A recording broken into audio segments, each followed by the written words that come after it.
m/6 plus 1/m সমান 7/6 হলে m square plus 36/m² এর মান কত? তাহলে আমি যদি ভাঙি তাহলে কি বেরোবে? m এর হোল স্কয়ার প্লাস 6/m এর হোল স্কয়ার। তাহলে a square plus b square সূত্র, তাহলে a প্লাস b মানে কত হয়? m plus 6/m by m minus 6/m, যে কোনো একটা সূত্র লাগবে। তাহলে এখানে m/6 আছে আর আমার আছে কত? m। তাহলে আমি বা এটা 6/m আছে, তাই না? আছে না? তাহলে আমি প্রত্যেক রাশিকে 1/6 দ্বারা গুণ করলাম। প্রত্যেক রাশিকে 1/6 দ্বারা কি করে পাই? গুণ করে পাই। তাহলে কত হলো? Into m/6 plus 1/m into কত? 6, সরি 1/6 6 দ্বারা গুণ করো, 6 দ্বারা গুণ করো 6।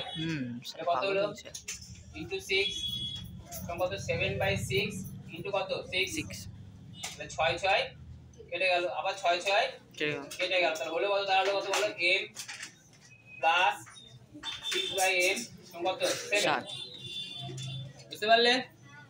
এবারে সূত্র কি লাগাবে? a স্কয়ার প্লাস b সূত্র কি?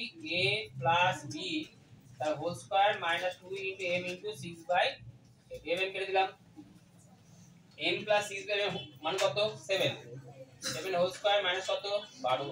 49 মাইনাস 12 37।